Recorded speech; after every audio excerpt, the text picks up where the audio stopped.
Hello friends, Fi you want to watch super hit movie Babygirl in English, then you must like this video. If you are visiting our channel for the first time, don't forget to subscribe to our channel friends in today's video. The movie we're going to talk about is called Babygirl. We will talk about what this movie is and where you can watch it, all the interesting facts about this movie in today's video. I am going to tell you. I also going to give you all the information on which platform or on which satellite channel you will get to watch this movie. Also, we will talk in detail about the technical department, music department, pre-production, filming, post-production, budget, box office, collection of this film. We will also talk about the story of this film, and I will also give you a small review of the story of this film. Apart from this, we will discuss about the facts of this film, storyline, star-cast actors' performance in the film, and which character has played which role. That's why I request you friends to watch this video till the ends. Start the video. Babygirl is a 2024 American erotic thriller film written, directed, and produced by Halina Reijn. The film stars Nicole Kidman as a high-powered CEO who puts her career and family on the line when she begins an affair with a much younger intern, Dickinson. Sophie Wilde and Antonio Banderas also star. Babygirl premiered at the 81st Venice International Film Festival on August 30th, 2024, where Kidman won the Volpe Cup for Best Actress, followed by a premiere at the 2024 Toronto International Film Festival on September 10th, 2024, with a wide theatrical release by A24 on December 25th, 2024. It was named one of the top 10 films of 2024 by the National Board of Review, where Kidman was also awarded the Best Actress prize. Plot: Romy Mathis, the CEO of a robotic process automation company in New York City, is dissatisfied with her sex life with her husband, Jacob, a theater director. While on the way to work one day, she is almost mauled by a dog until a young man stops and calms it down. That young man, Samuel, turns out to be an intern at Romy's company and picks Romy as his mentor through the company's mentorship program. Samuel propositions Romy during a private meeting. She objects, then gives in and kisses him. Initially conflicted about the incident, the two later meet at a hotel. Romy expresses concern that she may be taking advantage of Samuel due to their power difference, but Samuel explains to her that he is the one with the power, as he could get her fired with one phone call. Romy comes to an intense orgasm at the hotel in dominance and submission dynamic with Samuel, the dominant partner. However, Romy sobs with deep conflict about her enjoyment of this experience after the orgasm. The two continue to meet at multiple rendezvous, their sexual affair gaining considerable intensity.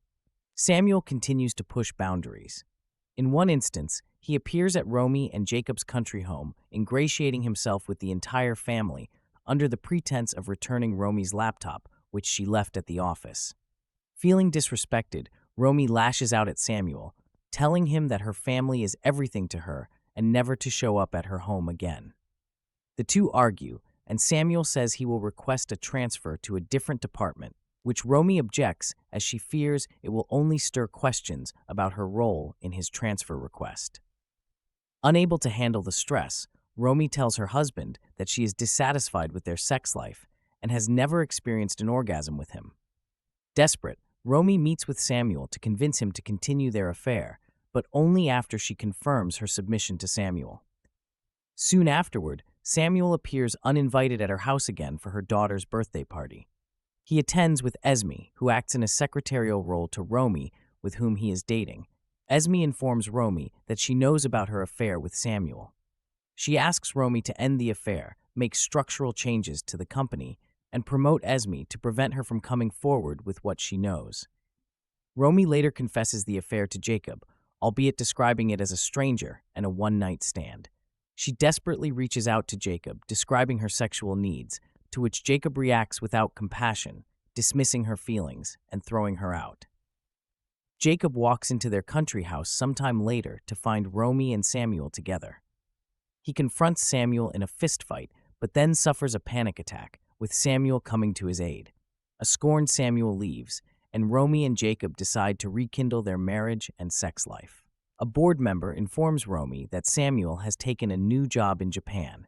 He asks if she had anything to do with Samuel leaving and invites her to his house to talk about it the following week, when he will have the place to himself.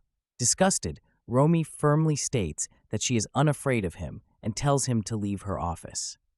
At home, Romy and Jacob reenact a sex act that occurred in Romy's affair, leading Romy to orgasm. Meanwhile, Samuel is in a hotel room giving treats to a dog. Cast Nicole Kidman as Romy Mathis, a CEO, Harris Dickinson as Samuel, Romy's intern, Antonio Banderas as Jacob Mathis, Romy's husband, Sophie Wilde as Esme, Romy's assistant, Esther McGregor as Isabel Mathis, Romy and Jacob's teenage daughter, Vaughn Riley as Nora Mathis, Romy and Jacob's younger daughter production. Development. It was announced in November 2023 that David Hinojosa of 2AM was going to produce the project alongside Halina Reijn of Man Up Films, with A24 financing the project. Julia O, Zach Nutman, and Christine D'Souza Gelb of 2AM served as executive producers. It was later revealed that Julia O would take on the producer role, contrary to earlier reports that she would serve as an executive producer. In addition to her role as producer, Halina Reijn directed the film from a screenplay she wrote. The project marked Rein's second English-language feature film, both produced by A24. The film's workplace dynamics were influenced by cinematic elements from Indecent Proposal and Basic Instinct. The affair in the film was set in an American workplace because the stricter hierarchy and rules in the U.S. compared to Europe was felt by the filmmaker to make such a relationship feel even more forbidden and taboo. Reijn was inspired to write the script after hearing about a woman who had never experienced an orgasm throughout her 25-year marriage. She added that her interest in exploring women's relationships with their bodies was a key motivator for making this movie. She also credited her passion for the erotic thrillers of the 1980s and 1990s, particularly those by directors Paul Verhoeven and Adrian Lyne, as the inspirational driving force behind her decision to make this film. Lizzie Talbot was hired as the intimacy coordinator. The original plan was to make a summer movie. However, it was changed to Christmas due casting. In November 2023, Nicole Kidman, Harris Dickinson, Antonio Banderas, Sophie Wilde, and Jean Reno were announced as part of the cast, 3132. Other cast members included John Cinetiempo, Vaughn Riley, Victor Slezak, Anoop Desai, and Maxwell Whittington Cooper. Esther McGregor was reported to star. Filming. Principal photography began in December 2023 in New York City and wrapped in February 2024. Music. Further information. Babygirl soundtrack. On December 2, 2024, Sky Ferreira announced the release of Leash, a song written and co-produced by her for the soundtrack of the film. The film score was composed by Cristobal Tapia de Veer and was released digitally on December 25, 2024 through A24 Music. The film features Ink's 1988 single, Never Tear Us Apart. A24 struggled to secure the rights to the track, which Reijn complained about to Kidman, who personally secured the rights within a couple of days.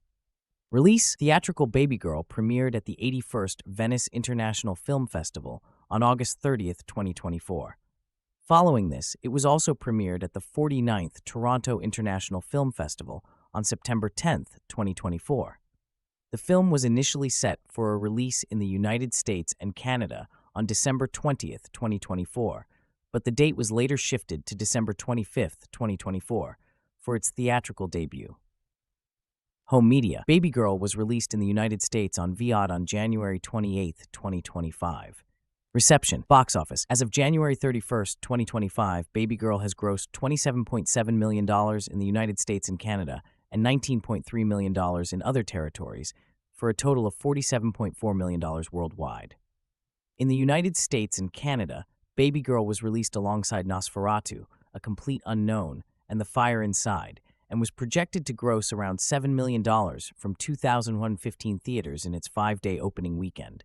The film made $1.5 million on its first day, and then $1.3 million on its second.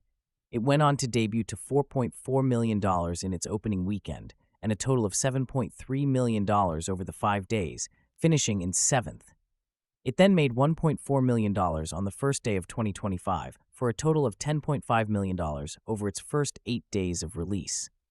The film enjoyed a stronghold in its second weekend, dropping just 0.5% to $4.5 million. It fell by 31% and earned $3.1 million, finishing 8th in its third weekend with a reduction in theaters or premiere. The film dropped only 36% and earned a solid $1.9 million, finishing 11th in the fourth weekend, despite losing 427 theaters and playing across just 1,460 theaters. It managed to earn 812.3 Ks on the fifth weekend with only 777 theaters, finishing 14th. On January 30th, 2025, A24 announced that Babygirl had exceeded $50 million in global box office revenue, securing its place among the studio's top 10 highest-grossing films worldwide. Critical response. On the review aggregator website Rotten Tomatoes, 77% of 223 critics' reviews are positive, with an average rating of 7.0/10. The website's consensus reads, Nicole Kidman and Dickinson memorably smolder together in Babygirl, with writer-director Halina Reign's clinical gaze keeping this sexually frank thriller more provocative than prurient. Metacritic, which uses a weighted average, assigned the film a score of 80 out of 100, based on 54 critics indicating generally favorable reviews. Audiences polled by CinemaScore gave the film an average grade of B on an A+ to F scale, while those surveyed by PostTrack gave it a 67% overall positive score, with 38% saying they would definitely recommend it. Michelle Goldberg of the New York Times observed that, on the cusp of our terrible new era, it felt, for all its darkness and perversity, like an artifact of a more optimistic moment, when equality seemed close enough at hand that the orgasm gap between men and women, something the movie's director, Halina Reijn, often talks about in interviews, could be a subject of serious concern. Damon Wise of Deadline Hollywood praised the performance of Kidman as really goes the distance, imbuing Romy with a psychological vulnerability that is missing from the film. It most obvious sounds like 50 Shades of Grey, and presenting a unique reversal of the film, it most obviously looks like Secretary. He also mentioned Dickinson's performance as an inspired piece of casting, manifesting like a monster from the Ide with his dorky knife and fork haircut and clothes that he appears to have put on with a shovel. Nicholas Barber of the BBC lauded Ryan's gritty, indie-style direction in Babygirl, highlighting how she avoids the usual Hollywood neo-noir gloss, choosing instead to expose the raw, unpolished truth behind moments like the intern's arrival at the family's retreat or the co-worker's discovery of the affair. Barber also praised Kidman for delivering a bold and captivating performance, describing it as one of her most daring and impactful in years. David Rooney of The Hollywood Reporter called out the film as sexy, dark, and unpredictable, and praised the cast performance. He mentioned Dickinson was a magnetic screen presence. Kidman was in spectacular form, swinging from outrage to fear to ravenously lustful consent. Wilde brought sly notes of humor. Richard Lawson of Vanity Fair praised the overall film as Reijn creates the sense that we are watching test subjects through a two-way mirror. This doesn't necessarily make the proceedings any less interesting, but one does maybe crave a bit more heat from a movie that is so willing to tackle intimate matters. In a more critical review, Zan Brooks of The Guardian stated, "For all its excited carnality and seesawing power struggles, the film's thrills feel machine-tooled and vacuum-packed. Babygirl rolls off the track looking almost as neat and anonymous as a box from Tensel's upstate delivery warehouse." However, he commended Kidman's bright, bold performance, as it carries a top note of distress, as though she is not entirely convinced by everything she's signed up for. In contrast, Owen Gleiberman of Variety praised the overall film as a shrewdly honest and entertaining movie about a flagrantly wrong sadomasochistic affair, and he termed Kidman's performance fearless.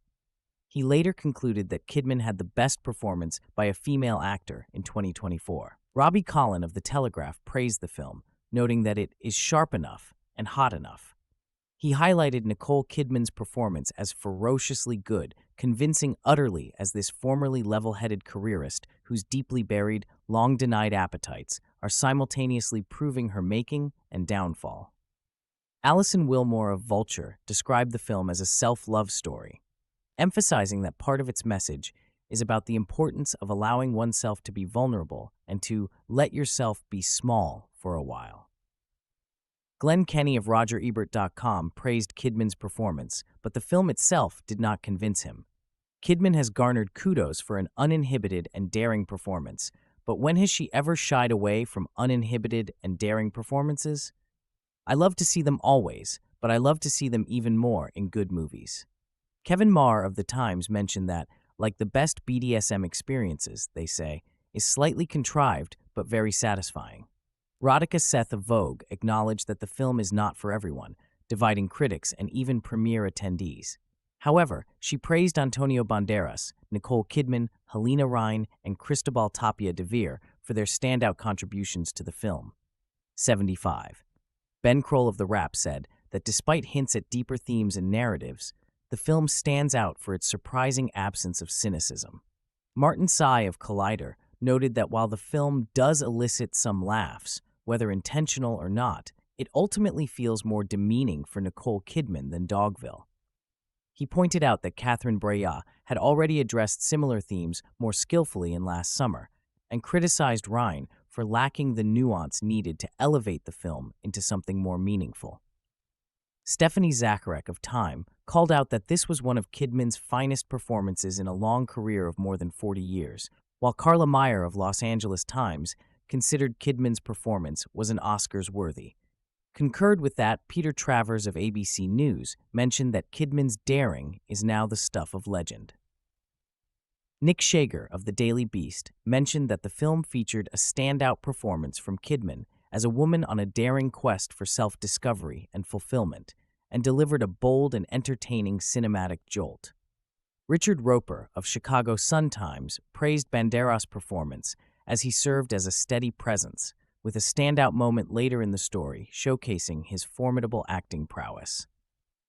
Accolades: the film appeared on multiple filmmakers, critics, and editors' lists of the best films of 2024, including Time, 3rd, Vincent Perella of IndieWire; 4th, Tim Dams of Screen Daily; 4th, Ben Dalton of Screen Daily; 7th, John Frosch of The Hollywood Reporter; 8th, Owen Gleiberman of Variety; 8th, Marshall Schaffer of Slant Magazine; 8th, Harper's Bazaar; 9th, John Waters; 9th, Nicholas Barber and Karen James of BBC; 10th, Dazed. Top 10 film, listed alphabetically, David Ehrlich of IndieWire; Top 10 film, listed alphabetically, Veronica Flores of IndieWire; Top 10 film, National Post; 20th, Screen Rant; 22nd, Glamour; 29th, IndieWire. One of the best movies of 2024, Vogue. One of the best movies of 2024, Elle. One of the best movies of 2024, The Economist. The film's score was also on the shortlist for 2024 Academy Award for Best Original Score. Nicole Kidman and Harris Dickinson were recognized in the 2024 BAFTA longlists for Best Actress in a Leading Role and Best Actor in a Supporting Role, respectively. Kidman and Dickinson were also named one of the best performances in film in 2024 by Rolling Stone and IndieWire, respectively. The first 5 minutes of Halina Reijn's Babygirl tell you everything you need to know about Romy, Nicole Kidman, or at least everything relevant to her ensuing erotic adventure. Romy and her husband Jacob, Antonio Banderas, have sex, and it appears to be a mutually ecstatic experience. She then sneaks down the hallway to watch porn in the bathroom, finishing herself off in secret. This appears on the surface to be familiar erotic thriller territory, where unruly sexual impulses threaten to topple a perfect marriage, even though we've literally just seen that it is not perfect. Because Babygirl opens this way, we do not have to suffer through interminable scenes where Romy and Jacob are presented as a perfect couple, busy with work and children, unaware of the danger inside the perimeter of the proverbial white picket fence. Babygirl is savvier than that. It's also funnier than that. Reijn is going after something a little bit deeper than woman's happy home life destroyed by her uncontrollable sexual desires. Romy is the founder and CEO of a company that develops robotics for warehouse delivery systems, removing the need for humans. Jacob is a theater director, rehearsing a production of Hedda Gabler, which is not coincidentally a urtext for women trapped in unhappy marriages. When characters have metaphor-heavy jobs, you know there's trouble in paradise. Babygirl wastes no time. Romy first sees Samuel, Harris Dickinson, on a crowded city sidewalk, taking control of an off-leash dog. She is riveted by his calm, firm gestures. Later that day, he is part of the cluster of interns brought into her office. He looks at her with a disturbing lack of subservience. He looks at her like as an equal. His presence and his attitude throw her off. In their initial one-on-one interaction, Samuel tosses out the observation that he thinks she likes to be told what to do. The moment is shocking. His comment is so inappropriate it knocks the wind out of her. He senses the truth she's been hiding and goes right for it, speaks right to it. He's not manipulative, he's straightforward. This is such unexpected behavior from an intern, she can't gather up a defense. Besides, she's into it, and he knows it. Soon, she's addicted to this thing with Samuel, all while being at war with her impulses. She doesn't understand sex as a game involving explicitly stated consent. It's totally foreign to her. Samuel has to explain the concept of consent to her, and let me tell you, his definition is better than Christian Gray's Samuel gets it. Marlene Dietrich once observed, "In America, sex is an obsession. In other parts of the world, it's a fact." This explains a lot about America's schizophrenic relationship to sex and how this is reflected in American cinema. Our current cinematic moment is bafflingly sexless, which inhibits all kinds of genres, not just erotic ones. Juvenile sex humor is sometimes allowed. 50 Shades of Grey was deceptive.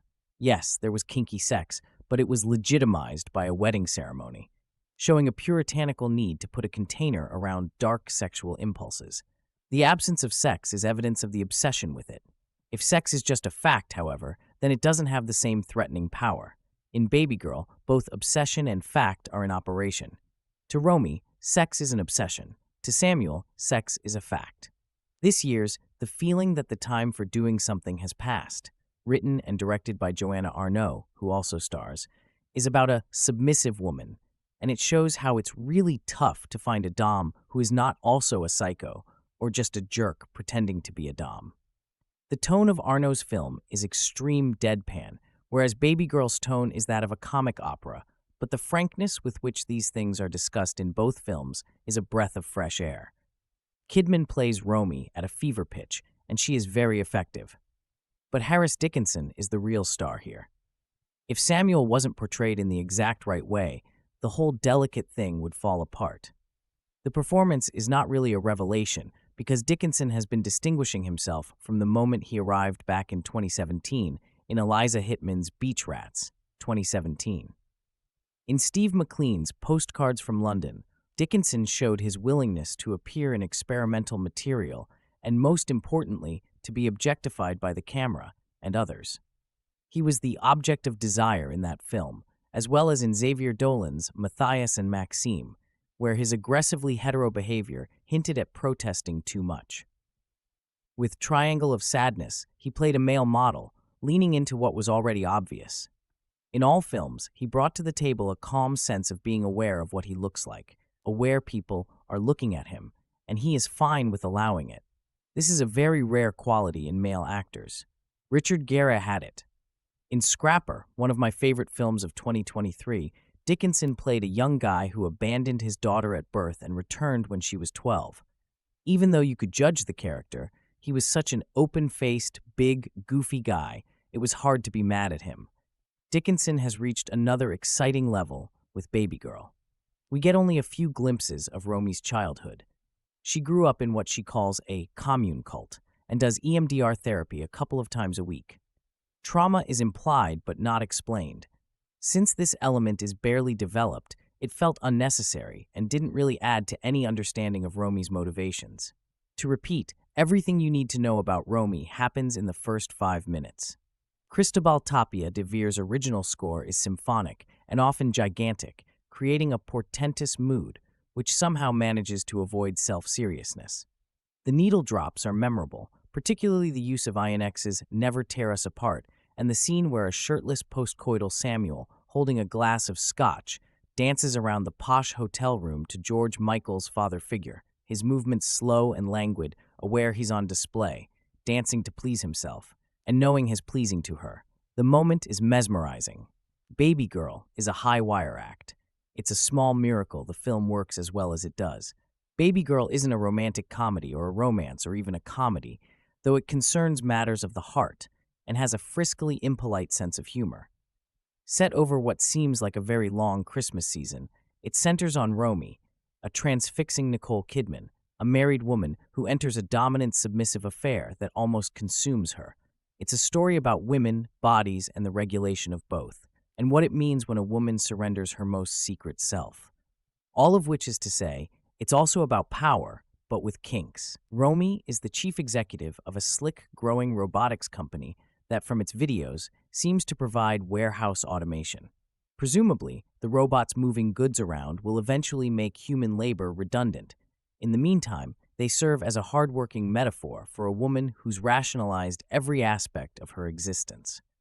At her New York apartment, she dresses for another high-flying workday, but then slips on a frowsy apron as she packs her children's lunches with handwritten notes.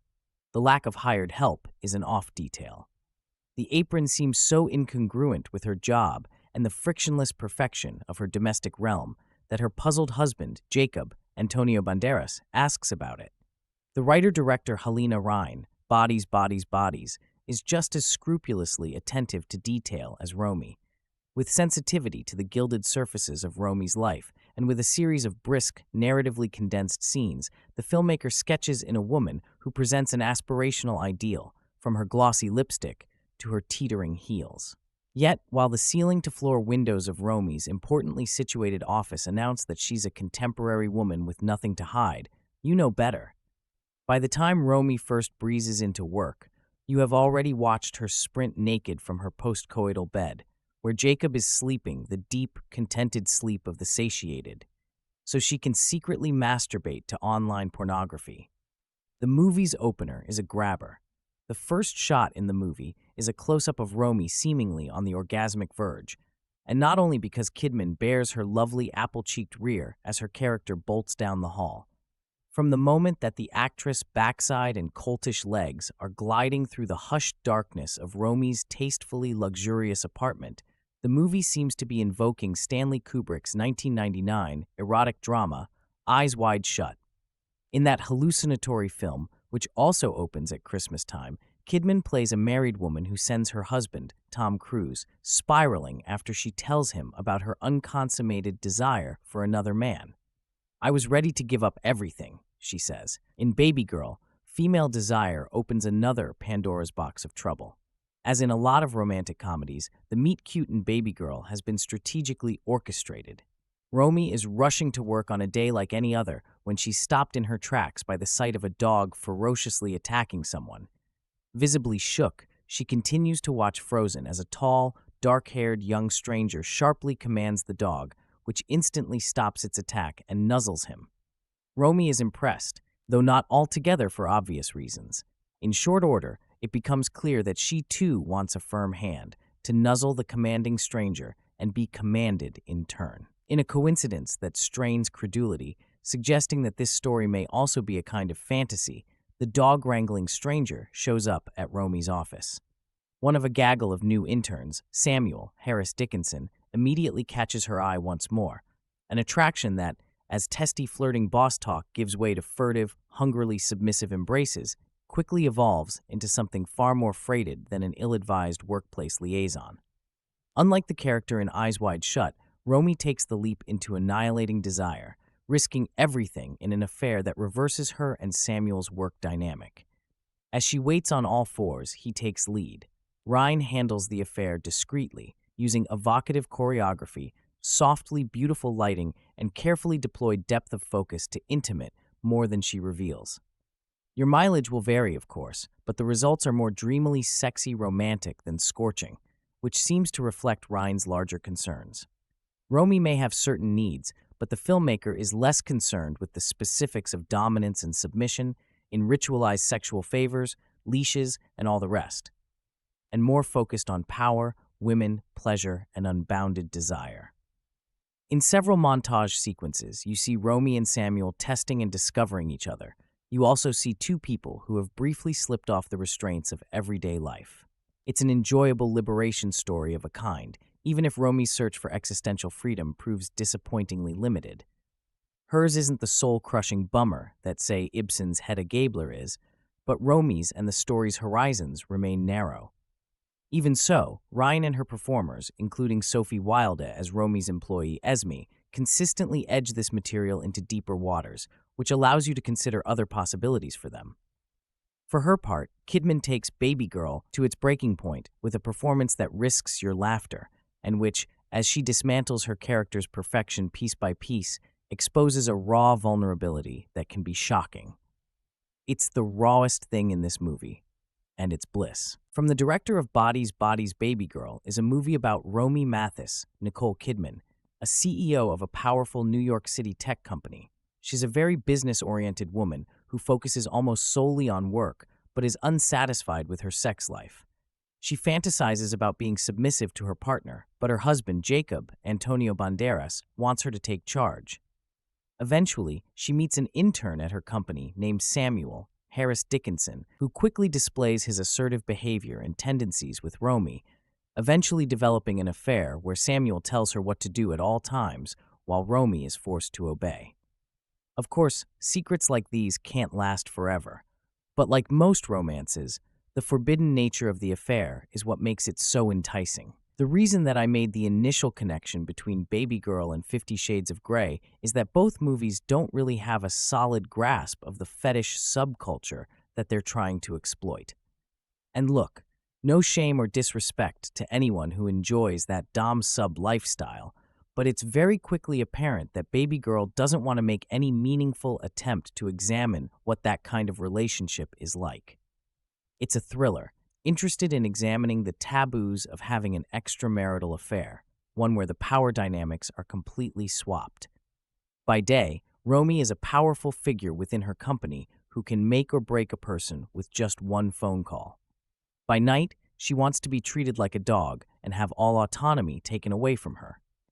It's predictable for a movie like this, but the core problem is that by offering only a surface-level examination, it makes a lot of the more sexual moments come across as poorly thought out. One of the core tenets of a relationship like this is consent and establishing rules, but the story forgets to do that until an hour into its just under 2-hour runtime. It wants the excitement a relationship like this can offer, but doesn't really get the unique circumstances it needs in order to function. Even when it does establish rules, it's clear that both sides are woefully underprepared to continue with this relationship, with Samuel coming across like a sociopath half of the time and Romy feeling guilty every time she has an interaction with him. If we're meant to find these two compelling, then I'm sorry, but Babygirl drops the ball entirely. The problem comes with the casting. Nicole Kidman is a great actress, but to play a character like Romy, you need to be assertive and dominant, as well as submissive and meek. That's what makes the sex so thrilling for her. It's nothing like how she is in her day-to-day life at all. Kidman simply doesn't play up that disparity. Her assertive, bossy persona feels more like she's trying to be everyone's friend and not take charge of the conversation, while her meekness is too wispy and embarrassed for herself. There is a certain degree of shame to be expected. She is cheating on her husband after all. But the shame is more how she feels uncomfortable doing the things that she's apparently wanted to do all her life. Without that stark difference between her public and private persona, Kidman just feels confused in the role. When she's good, she delivers a fair enough performance, but when she isn't, she's dull. One of the main reasons I wanted to see Babygirl in the first place was because of the chatter I've been hearing surrounding her performance and how it's one of the best of the year, and I have to scratch my head and wonder what everyone is seeing. I think it may be because the role itself is inherently more risque than what she normally does, which deserves at least some credit for how out of her comfort zone she is, but you can easily see how uncomfortable certain scenes are for her. As for Harris Dickinson, while I haven't seen him in much other than The Iron Claw and Triangle of Sadness, he has almost no charisma here. His character is meant to be this compelling figure, someone who is so bold and blunt that Romy is willing to risk everything just to be controlled by him. But he has all of the personality of wet tissue paper. He's outgoing and definitely social, but because we never see him in any environment without Romy, all we see of him is how he's kind of one note and nothing without her. He does have anger issues, like when he throws a temper tantrum at the mere prospect of boundaries being established, which adds some depth to him, but not a whole lot. Romy constantly tells him that he's young and still learning how things work, which is the point.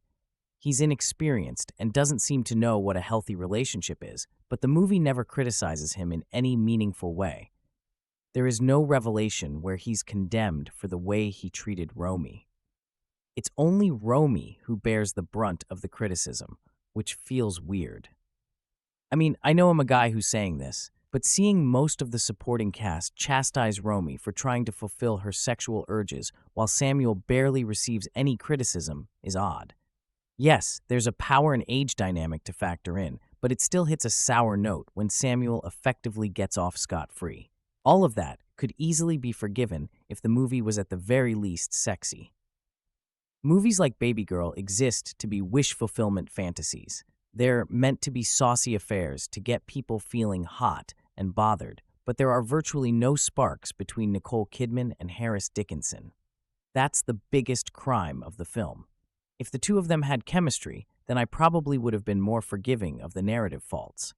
After all, who watches a saucy romance for the plot? But when the two of them have no energy together, it makes all of the supposedly sexy scenes feel dead on arrival. It says a lot that after the movie ended, my fiancé and I were spitballing hypothetical casts that would have made this movie irresistible. Selma Hayek acting opposite Jacob Elordi would have been delicious in so many different ways. Before they have sex for the first time, Romy seems to have more of an inner battle with herself than with Samuel. She has a left and right brain civil war in real time, while Samuel watches confused. Reijn refrains from hitting any traditionalist beat you'd expect, even when characters inevitably uncover the affair, while never shaming, punishing, or villainizing its lead for exploring that side of herself. It's what makes Babygirl feel so nuanced. Additionally, the film is enhanced by touches of realism in the character illustrations, which add to the eroticism.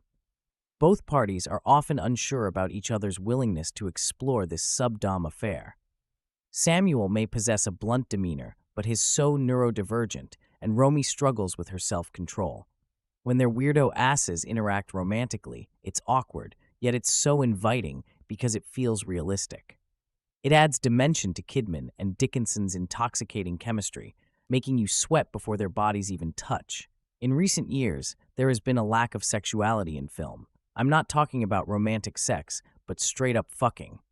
Frankly, movies have been a bit conservative, with film snobs or Gen Z viewers on Twitter going, "Why do movies need sex scenes?"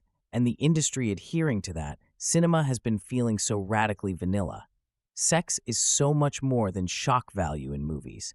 Sex is meant to emphasize connection and pleasure, and why it's so important to human stimulation, but nobody wants to have that conversation. Babygirl is a perfect personification of that, and feels so radical and fresh to witness a movie that allows its lead to experience this pleasure, affair be damned, and not villainize her for it. Also, it's a ton of fucking fun, dude. Kidman and co. dominate the screen. Nicole fucking Kidman, man. She's one of the hardest working actresses in the industry today, and her performance is something that you'd never even expect from an actress of her caliber. It's not even the raw sexual fervor because we've seen it with Eyes Wide Shut. However, portraying a character with such a high level of class and authority and swiftly exhibiting a submissive sexual position, such as getting on all fours and licking milk off a bowl or standing in the corner like a schoolchild being punished without portraying it as humiliation, is a delicate balance that, frankly, no other actress can achieve. The Aussie icon you see in every AMC ad, except for this one, for some reason, stars in about 5 or 6 projects a year and keeps proving her talent. There's a reason why she's being touted for Best Actress during the current award season. This is her one-woman show. The film's excellent supporting cast also bolsters Kidman's performance. Harris Dickinson truly understands the assignment as Samuel, the equivalent of a manic pixie fuckboy who can read people easily, but one you can't seem to figure out yourself. He has this type of seductive magnetism that allows Romy to figure out her freak shit without ever teetering their dynamic toward romance, because that's truly not what this movie is. Besides Dickinson, the other younger cast members are fantastic. I liked Esther McGregor's performance as Romy's rebellious, lesbian daughter Isabel, who has a non-monogamous affair in the background. The brief conversations they share about Isabel's romantic life low-key inspire, if not enable, Romy to explore her fun time with Samuel, even though Isabel has no idea what's going on. I also adore Sophie Wilde, who plays Romy's assistant, and while, at first, she isn't given much to do, she single-handedly subverts the entire film with one scene that stayed with me since my first inebriated watch. Gen Z characters play a strong role in this, and the film follows a progressive affair while being open to being freaky. How can I forget Antonio Banderas as her husband, Jacob? Has in all his usual suaveness, yet combines his charm with a homey demeanor, enticing one to join Romy's quest for pleasure, even though he's literally Antonio Banderas. Do you understand how good of a writer you must be to convince me that Antonio Banderas can't make Nicole Kidman finish? Halina's mind, man. Cozy crime is one thing. Is this a cozy erotic thriller? An apparently super transgressive exercise in workplace sub-dom roleplay. But that is weirdly without any actual emotional or corporate consequence, without the menace that was supposed to make it so exciting. Writer-director Halina Reijn gives us what looks like, and in many ways is, a sex-positive reboot of the 90s high-concept erotic thriller. You might set it alongside Barry Levinson's 1994 film Disclosure about sexual harassment with Michael Douglas and Demi Moore. The twist, or op-ed talking point, in that case being that it was the woman harassing the man. Nicole Kidman plays Romy, an inspirational CEO of a hugely successful company in the big city specializing in fulfillment center automated delivery systems. She is married to Jacob, Antonio Banderas, a theater director currently working on a production of Hedda Gabler, Ibsen's play about an unhappy marriage with trendy Ivo van Hove-type projections on screen. They have 2 teen daughters, one queer, one apparently straight. Romy and Jacob have a lot of sex, but she can only really climax by rushing off to another room straight afterwards and watching porn on her MacBook. Jacob doesn't seem to wonder where she's got to. Romy's career is sailing along, and interestingly, she is absolutely upfront about the Botox she's getting and endures with motherly exasperation jibes from her daughter about resembling a dead fish. Romy's comfortable world is rocked by meeting the glance of a hot, pert new intern called Samuel, played by Harris Dickinson. He impresses her by subduing a savage dog in the street that seemed about to attack Romy, but doing this so easily you might suspect some kind of scam cooked up with accomplices. With amazing insolence and an expression of bovine curiosity, Samuel comes on to her, his perv spidey sense evidently picking up on her frustration and unhappiness, and makes it clear he'd like something to happen where he's dominant and she's submissive.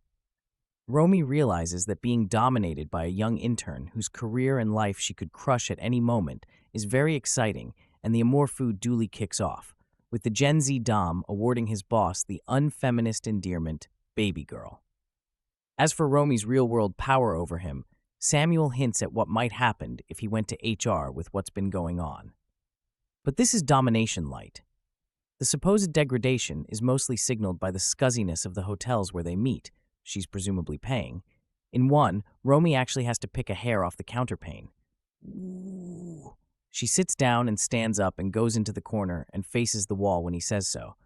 She has to get down on all fours and lap milk from a bowl. They have straight sex. But really, that's it. We don't get into BDSM. We get nowhere near to needing a safe word. Babygirl is simply about age gap and the reversal of gender power relations. And a further line is crossed, though unsexually, in that time-honored narrative device from the 90s, Joe Esterhaas era, when the secret lover shows up at the heroine's family country home on various unlikely pretexts. And so the film drifts along to a strangely implausible non-denouement with impermanent effects. She has all the backstory with work and family, and he is weirdly blank in ways that don't feel entirely intended. Romy's ambitious assistant Esme, played by Sophie Wilde, from the Australian horror film Talk to Me, looks for a while as if she will provide the grit in the oyster, but it is not really forthcoming. Although any old-school ironized twist of culpability and shock might of course be coldly assessed for its implications in the online social media discourse, which is what happened to Emerald Fennell's much more interesting, promising young woman. Kidman has previously played not dissimilar roles in upscale metropolitan locations, in Stanley Kubrick's Eyes Wide Shut and Jonathan Glazer's Birth. There is nobody better at playing elegant and soigné and sophisticated. But she and Dickinson can't deliver the erotic thrill of actual danger. The most seductive sight Babygirl has to offer is Harris Dickinson, wearing pleated dress pants and no shirt, lifting a robe-clad Nicole Kidman in his arms while George Michael's father figure blasts on the soundtrack. I don't know that I can do justice to the disorienting appeal of this image. There are plenty of more straightforwardly sexy moments in writer-director Halina Rein's movie, which is about a corporate CEO named Romy Kidman who embarks on a BDSM-tinged affair with an intern named Samuel Dickinson. Moments when the pair are so worked up they fuck in a restroom, or when Samuel orders Romy to take off her gorgeous column dress while he looks on, or when the camera holds on Romy's shifting expressions as she comes apart during her first non-solo orgasm. But nothing gets at the unabashed nature of Babygirl's eroticism like that shot of Samuel tenderly cradling his lover like a child after having spent long hours holed up in a hotel room together, indulging in lovemaking and games of dominance and submission. It feels startlingly private, two people discovering something about themselves in real time while we get the singular privilege of watching from the other side of the screen.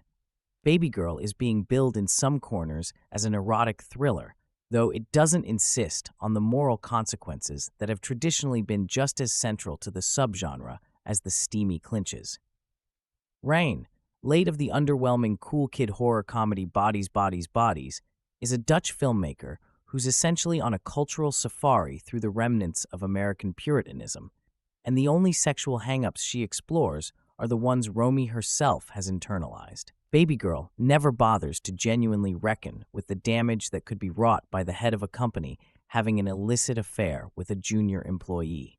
Instead, it approaches its own potentially sordid scenario with a giddy deliriousness.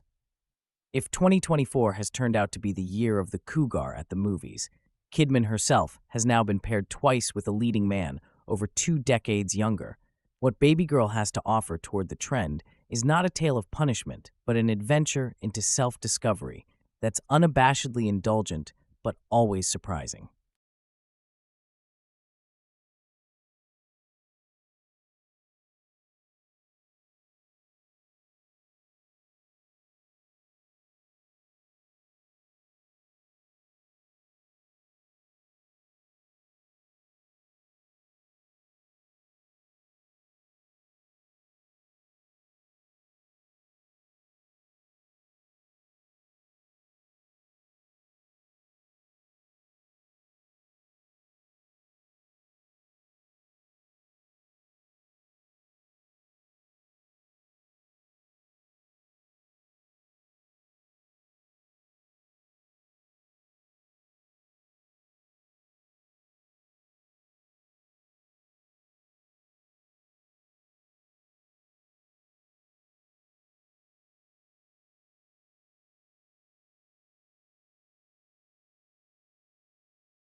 The idea that someone's needs in the bedroom might diverge from who they are and how they behave outside it isn't radical, but Babygirl approaches it as though the concept were brand new, its lovers figuring out what they like as they go.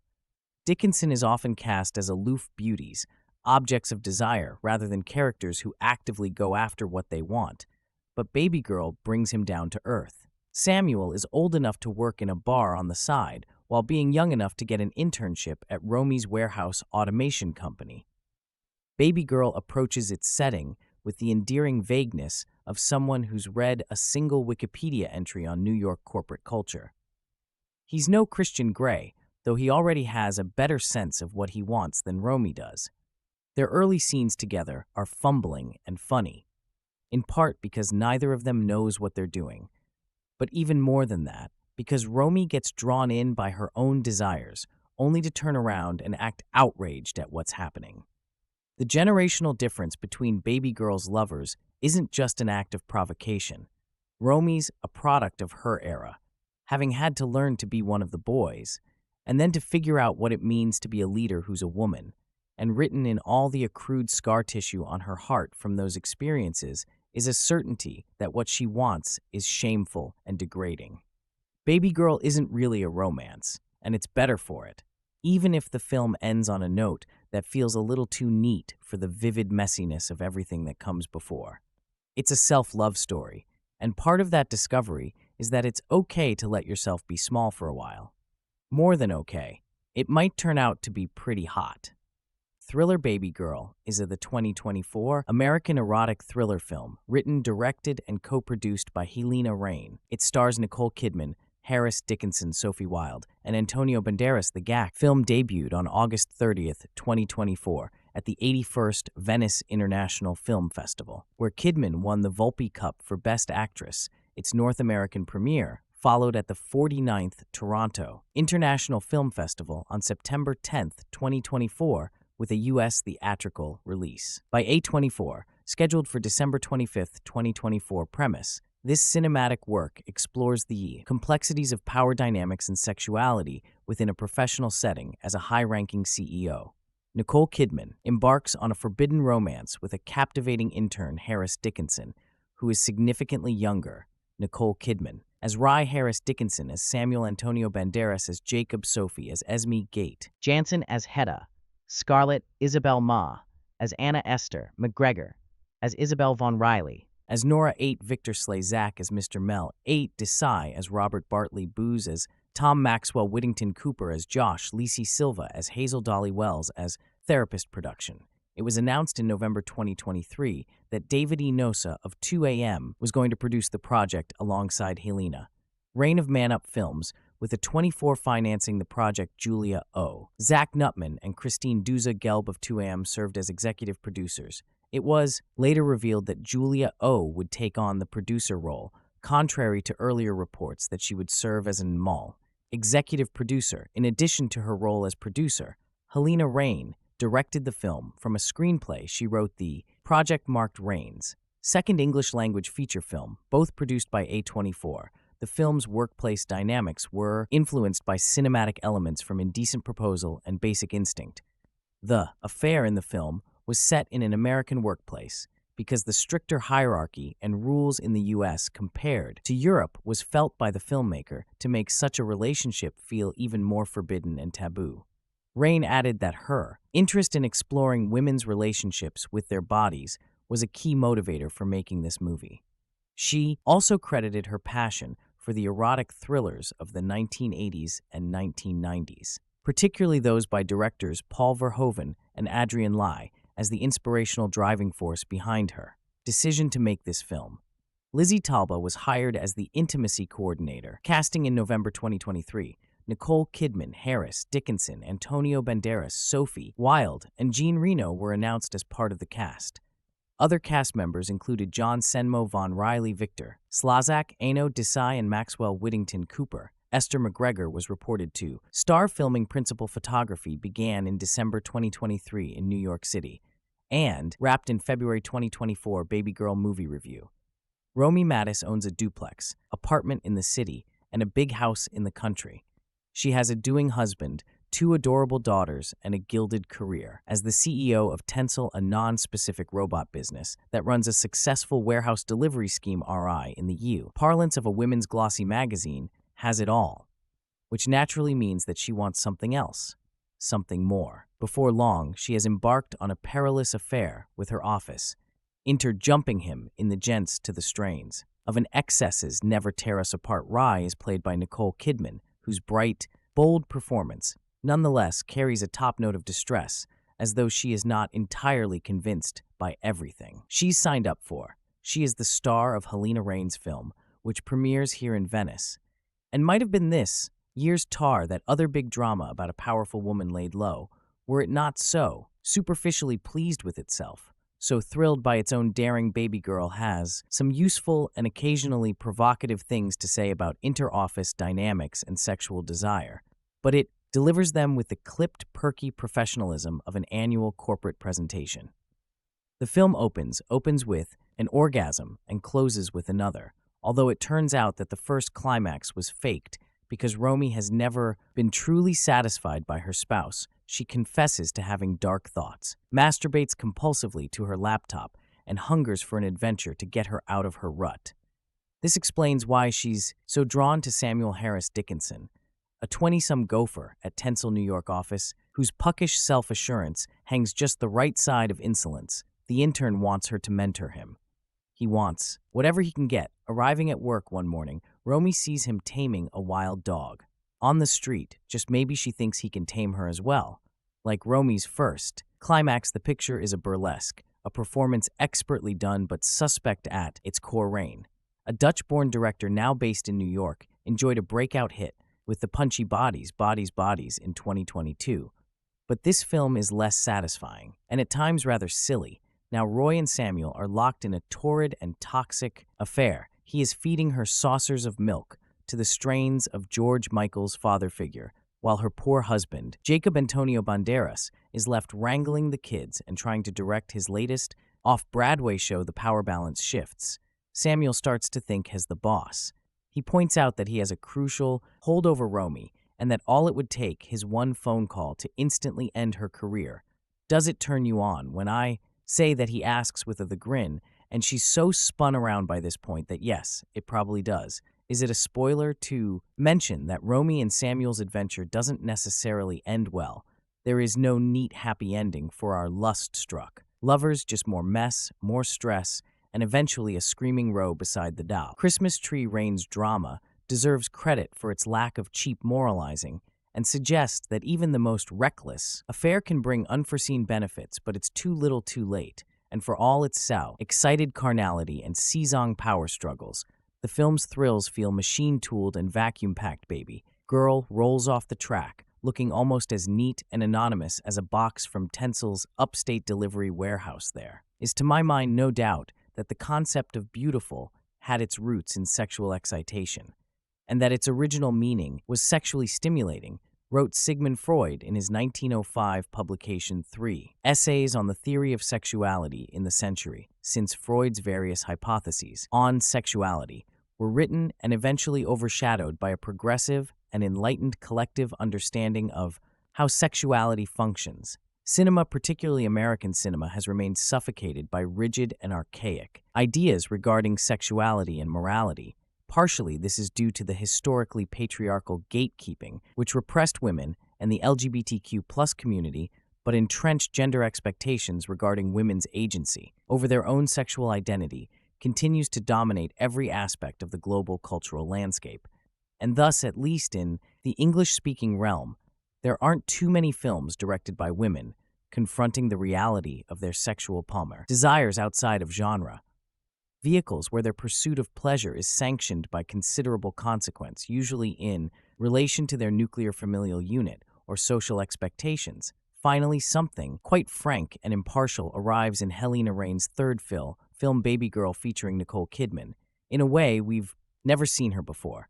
While it has all the requisite aspects of a contemporary erotic thriller, Reijn wades into something more thrilling, authenticity. In the words of Freud, it's a film worthy of reclaiming the original meaning of beautiful. Reijn Kidman is a high-powered CEO of Tencel, a company specialized in automation and robotics.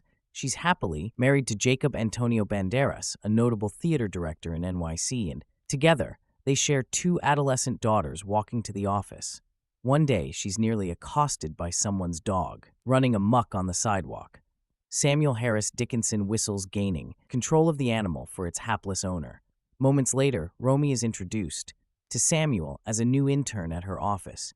He's rather impertinent, but has sparked Rom's interest, selecting her as his mentor for an internal office program. A barely concealed desire bubbles to the surface, as Samuel recognizes Romy is sexually aroused by submissive roleplay. But as Romy explores this uncharted sexual terrain, she's also forced to face the consequences of her actions. What's so refreshing about Babygirl is how Reijn plays with power hierarchies through the confrontation of ethical dilemmas. Without a doubt, there are transgressions made by Romy, which are inappropriate, illegal, and potentially damaging to her loved ones. But Reign's narrative isn't giving her a pass. Pessy, caught between the crossfires of conditioned, antiquated ideas about normal sexual desire and the politically correct expectations enforced by a younger generation of women, Romy gives into temptation, which causes mayhem, but also catharsis. Samuel mentions the nature of the coo bird in one moment of insight into how he sees himself a bird which lays its eggs in the nest of others to raise their young. The resulting hatchlings cause havoc for the host, comparable to the potential chaos of the taboo sexual dynamic both he and Romy are attracted to, yet we all have this duality, the socialized compartmentalization of these desires. Freud called it the ID. Romy simply tells him, "You're not a bird." What's most exceptional about Babygirl is the strikingly organic development between both of them, with Kidman and Dickinson navigating the kind of relationship almost always reserved for masculine titillation a la Adrian lines 9 and A2 weeks 1986. But there's a kind endearing awkwardness to both of their characters and an assurance of consent which actually focuses on an attainment of pleasure eventually transformative for both of them. But then, the prohibitions and legal sanctions, which make such an affair seem so clandestinely appealing, are part of the reality they also must face, although it earns comparisons to other S&M or sexual compulsion narratives, such as Secretary 2002 or Shame 2011. This isn't a film about despair or disgrace, often such blunt examinations of BDSM sex fantasies, while having higher intentions, end up feeling silly. Their failure to land the emotional, psychological underpinnings of sexuality landing in camp territory, such as Jennifer Lynch's infamous boxing, Halina 1993. Be honest, Samuel goes wry at several points. The thing about honesty is it allows for disruption of an anesthetizing balance, throwing us out of our comfort zones as we're forced to question what we think we know about the world or ourselves. Reign's film is more aligned with European cinema, such as 2014's My Mistress, where Emmanuel Burt is a dominatrix who strikes up a relationship with a younger man, though it's not in the same agonizing vein of Isabelle Huer in Hanky, the Piano Teacher 2001. It's similarly shocking to see Kidman, an actor of a similar pedigree, allowed the chance to actually go there. Having worked with her fellow countryman Paul Verhoeven in 2000's Black Book, Reign's approach to the messiness of sexual passion recalls his early classic Turkish Delight. 1973, at a certain point when Samuel breaks into Rye's domestic sphere, there, fantasy bleeds into a dangerous reality, and the simmering tension of exposure hits home, a la Fatal Attraction. 1987, however, theirs is not a game of domestic or professional takeover, but rather a satisfaction of a mutual consensual need. Unfortunately, there's no getting around a marriage which has not sanctioned extramarital escapades, and a workplace environment in which such a relationship is illegal. But once you let something out of your private Pandora's box, it can't always be stuffed back in. There, while Sophie Wilde, as Kidman's assistant, gets one key sequence which aims to correct the inappropriateness of Rom's work role, the exceptional transformation happens between Romy and Dee. Jacob, upon her revelation of a one-time Air Reign's eerily accurate depiction of partial truths as Romy makes baby steps towards self-actualization, leads to one of the most bittersweet showdowns regarding an extramarital affair you'll ever see, and gives Banderas an arc we're unaccustomed to seeing in the role of the derisively termed cockled, as evidenced in her sophomore feature, 2022. Bodies, Bodies, Bodies, Red Review, where a group of bright-eyed and bushy-tailed Gen Z frenemies go haywire when they're cut off from their cell phones during a hurricane party. Reijn has a talent for aligning and skewering intergenerational attitudes. A fleeting but meaningful moment arrives when Rye's eldest daughter, who despite mocking her mother for using Botox and telling her she looks like grandma, gently reassures her in not so many words about the affair. It's a gentle reminder how in some small regards we've also inched away from children being used as tools sanctioning their mother's sexuality.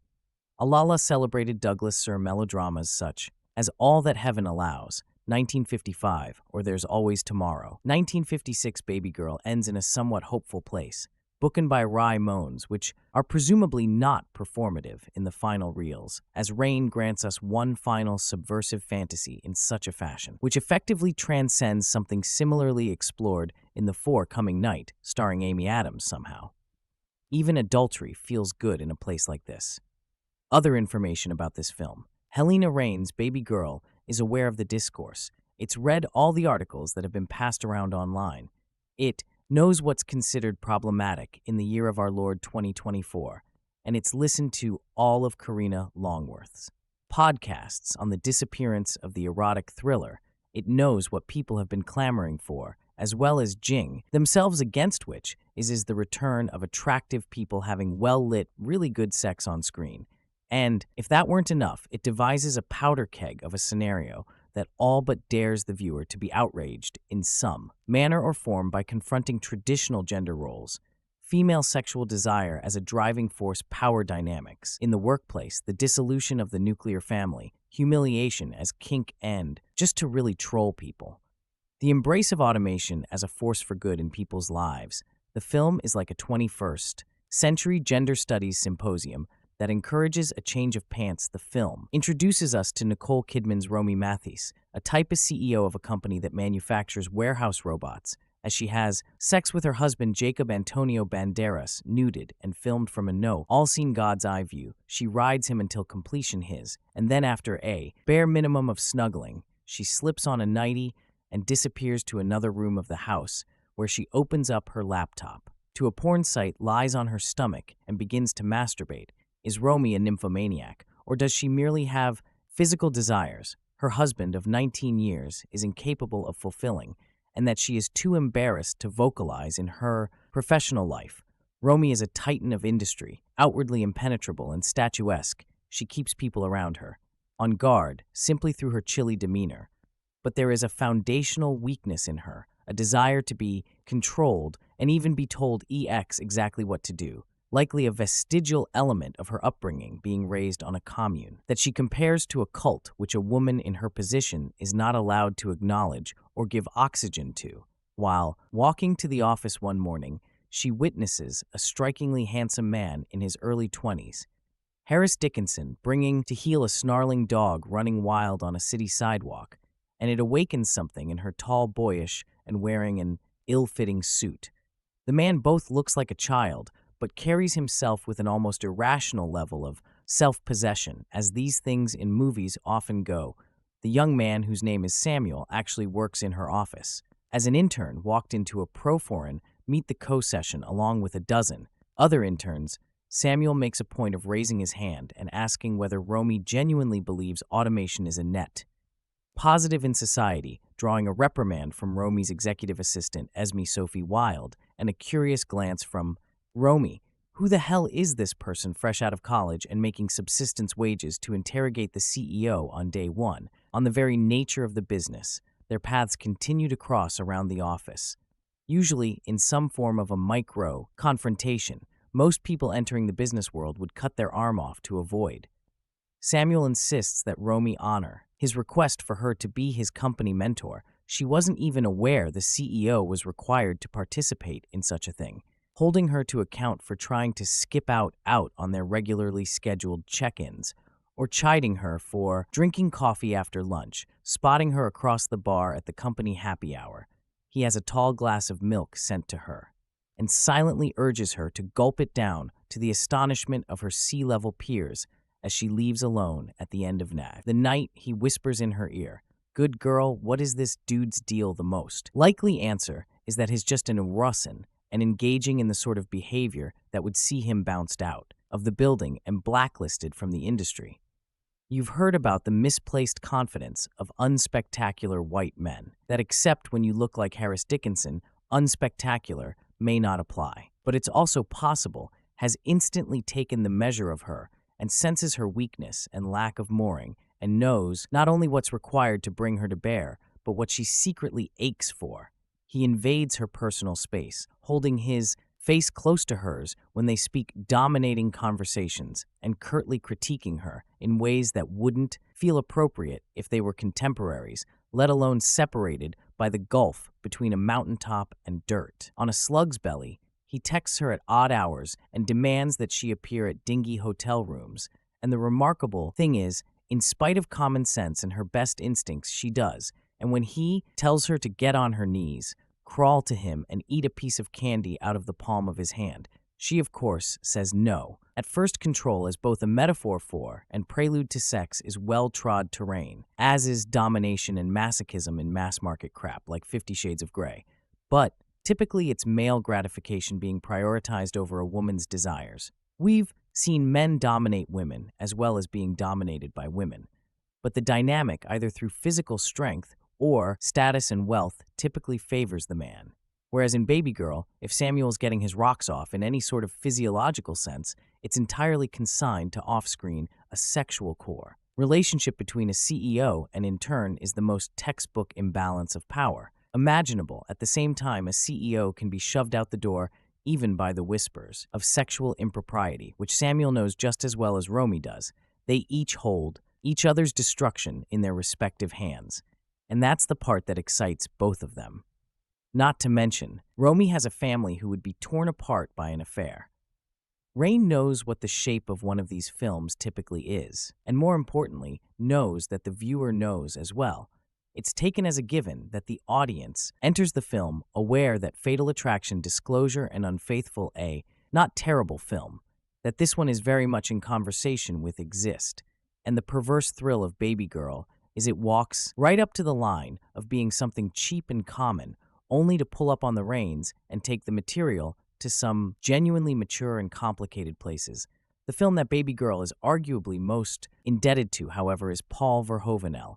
Ironically, both Verhoeven and Reijn are Dutch, which similarly explored the problematic sexual desires of a powerful older woman who has a complicated relationship with consent. Elle primarily aims to provoke discomfort for those wary of such depictions. There is no sexual violence in Rein's film, whereas Babygirl has lower ambitions, which is to unabashedly arouse Reijn signals her. Intentions early on, setting Rye's exacting and hugely expensive beauty regimen, Botox injections, and cryotherapy being on the menu to rhythmic, almost tantric vocalizing on the soundtrack, whipping viewers into an unspoken frenzy. The film feels like it's even when everyone keeps their clothes on, for instance, in another charged moment, that feels filthy without technically being explicit. Romy sneaks away alone to her office after finding Samuel's tie left behind at the company Christmas party, draws the shades and begins to tongue the garment the film revels in its own, pretty effectively arguing whether something is actually wrong if no laws are being broken and all parties are in agreement about what they hope to get out of it.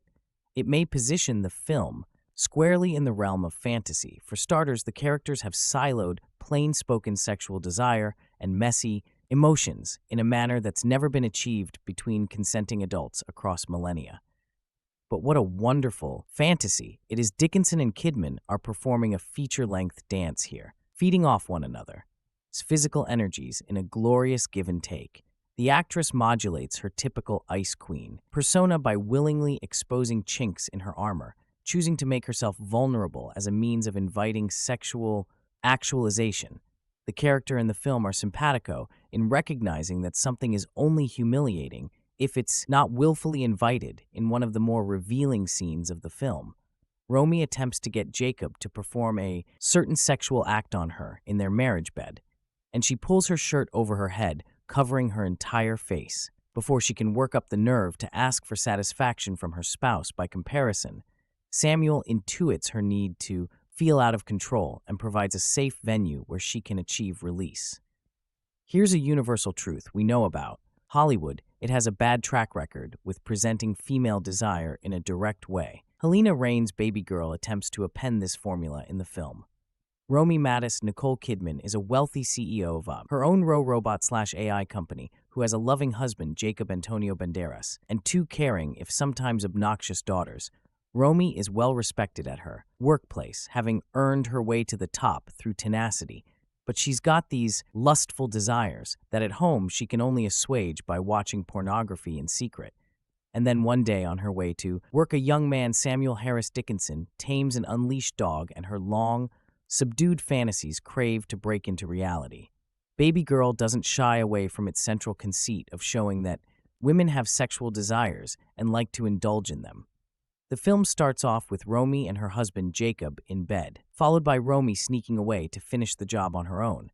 The film never backs away from prolonged sex scenes. But here's the problem. For a film full of sex, it's not in the least bit sexy. There is no chemistry between the two main leads, and the power dynamic between the thect characters is uncomfortable and limits the sexiness of the relationship. And worst of all, Samuel is an annoying character. The many sex scenes between Romy and Samuel can't imbue sexiness into the film either, because they're not the hot and heavy passionate kind. Instead, the scenes are more about them finding their way around their own kinks. But neither even knows what they want a film about. A couple exploring or discovering their sexuality could be sexy, but Babygirl doesn't do that either. It's far too busy indulging in how bold it is that it forgets to build a cohesive narrative. The storytelling in Babygirl is disjointed, scenes are thrown in, but they have no connection to one another. Far too often, characters discuss information that one party couldn't have known. We move from story beat to story beat through contrivances. Instead of a proper flow in the narrative, Romy and Samuel are together because the script needs them to be. There's no natural progression for them to start their affair. Theirs, the head of the company, Samuel's, an intern at the company. There's a power dynamic at play beyond their age gap, which crops up from time to time, but only to ramp up the stakes temporarily. Romy isn't just unfulfilled sexually, she has a kink that's hyper-specific. How convenient that she finds someone to fulfill her needs in the wild. And he just happens to be working as an intern in her company. Even if I could believe that whenever Samuel is in Rye's vicinity, he is rude and presumptuous. There's nothing attractive about Samuel's grating personality. Writer, director Reijn appears to equate recalcitrance with rebelliousness. But they're not the same. There's no way an intern would survive a day in an office with that kind of behavior, and the story would have been better had it stuck to reality. Romy puts up with Samuel only because the script demands it.